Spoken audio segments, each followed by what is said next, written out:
I'm not sure who she's trying to kid right now, but I'm just gonna dirty down low it. She's totally. Oh my gosh. All right. Thank you, cameraman. I'm just gonna gently put these here. Gently. Absolutely gently.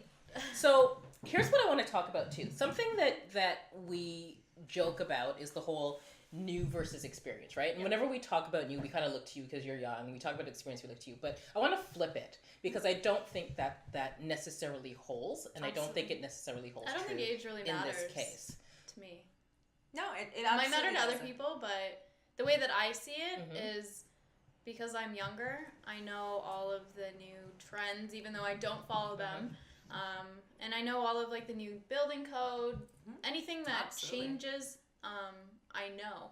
And I find, not that it's a bad thing, but designers that have been around for a while, they're so stuck in their ways. Yeah. And that's the way that they do it. And it's totally okay doing it that way. But to have somebody who's young with new, fresh ideas is always definitely a benefit. See, I've always thought about the new versus experience with you too, in terms of what's new has nothing to do with age. It's not age related. What's new is the partnership. Yeah. It's the combining and joining of the residential commercial. Yeah. It's the seeing how your personalities meld. It's finding that sweet spot. Like I always say, iron sharpens iron. So you both have to be equally as good in your own right, or equally as experienced in your own right, to get the best product after, right? Yeah. That's what I love. And the experience is really what you're drawing from and what you're gaining as you go on to new ventures. For sure. And I think, it's really societal judgments, right? And we deal with them as women. We deal with them as women in business. We deal with them as older women in business, younger women in business. Everybody gets to judge. And it's just what we live in this society of social media. Everything's instant gratification. Every mistake, every success, everything is online, right? What salad did you eat this weekend? We all get to see what salad we ate this weekend. Some people care about my salad, some people don't. So I think for me is I love the shock factor that comes with this partnership. And it's amazing to me because, she's in a multi-million-dollar conversation and she's making decisions on a multi-million-dollar build. And they look at her and again, the stigma, right? She's young. And, the truth is that Melissa's pedigree is equal to mine. And you couldn't be partners with someone who wasn't equal to you. And that it wouldn't be that kind of synergistic partnership. So being in business, you have to align yourself with people who challenge you to be better.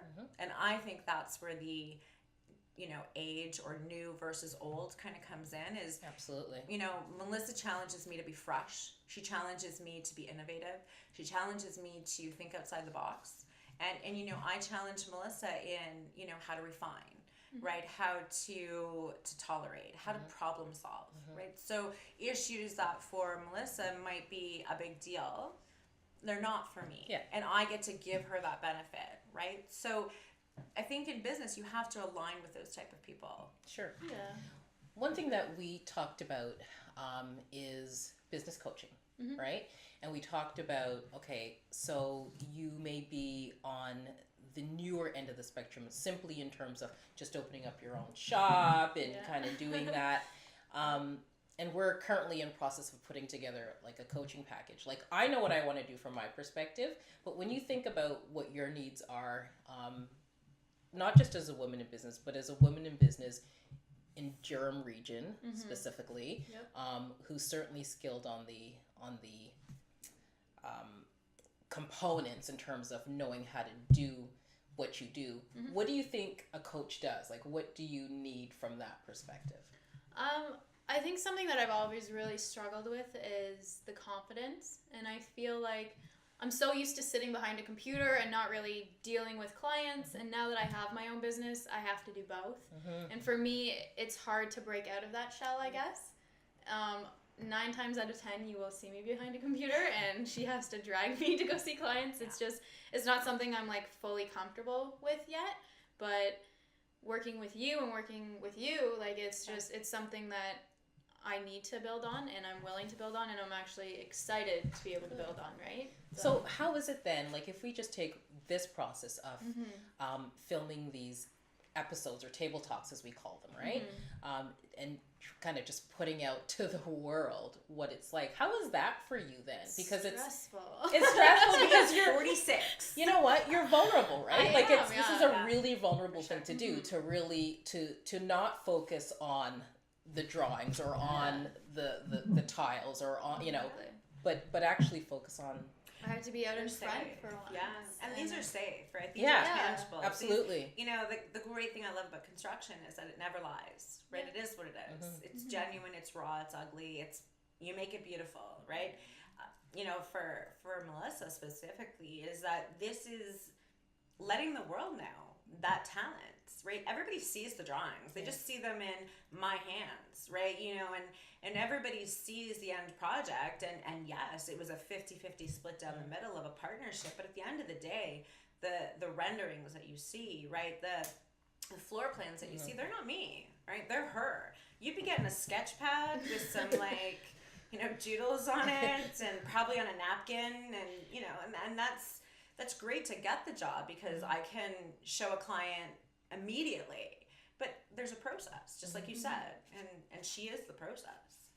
I think like the best part is I'm so comfortable doing the drawings, and she's so good at selling things that it's just, it works. And to be able to sit down at a table with all these heavy hitters that are literally throwing money at you to fix a building, it's intimidating. It's scary. I'm not gonna lie. I've had some mental breakdowns. Well, let's talk about that. Let's talk about the first time we met. So I met Melissa when I was hiring someone to do drawings for a project for another client, and she walks in and she came very highly recommended, and I hadn't met her before. Neither had my client. My client's like, you need to vet her and make sure that I can run with her, because if I can't run with her, I'm holding you accountable. So even just from that experience, how were you? Because that's client facing, right? Direct. You know, you're. You don't get any more direct. Than No, that. you don't. Yeah, the scariest part of that meeting was a few weeks prior. I was like, am I really gonna do this? Like, am I gonna make the money that I need to make a living and everything? And I was really debating on just going back to work for somebody. And Right, because you'd quit your job at that point, I right? did, yeah. And after sitting down in that meeting, that's when I realized that, oh, holy poop, this is real. And last November till now, it's been like a 360. Oh my goodness, has it really been It's almost been a a year. year? Almost a year. Oh Yeah. my goodness. So it's terrifying It's because been like a huge year for her. yeah, It's been a really huge. huge. It's been a huge year. It's overwhelming at times. I'm not gonna lie. Yeah. I've cried more in the last year than I have my entire Dear life. Maybelline, I'd like to thank you for the waterproof mascara. Yes. Yeah. But it's exciting and it's life changing, and I can't wait to see what comes. And I think, you know,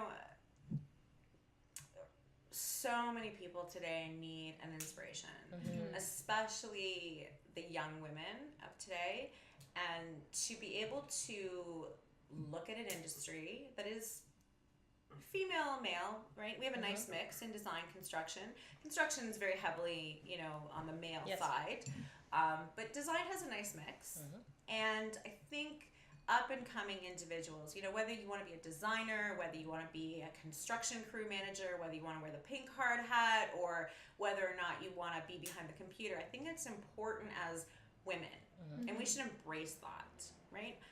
I'm not just in business. She's not just in business. We are women in business in Durham region, and we want to be able to be, you know, role models. Role models for people to be fearless, to be kind, to be loving, to all of those things. And yeah, you're going to get hurt, and you're going to fail, and you're going to do all of those things. You're going to have a mental breakdown, right? You're gonna call, you're going to cry. You know, I'm going to scream because she cries, I yell. It's a lovely mix. It's like Days of Our Lives when we're both having a moment. You know, but the truth is that it's hard. It's hard to be an entrepreneur. Absolutely. And I think that I don't think it doesn't matter what industry you're in, it's hard. yeah, I agree. Yeah, like being your own boss is the most. It's the most rewarding and it's the hardest thing you'll ever do. Yeah, it's because like sometimes it's hard because a lot of people don't have great mentors or people that they can look up to, and like within our partnership, what I don't know she knows, and what she doesn't know I know, right? So to be able to have a partnership that's like that in a field that's so dominated by men and all of that stuff, it's refreshing to be able to rely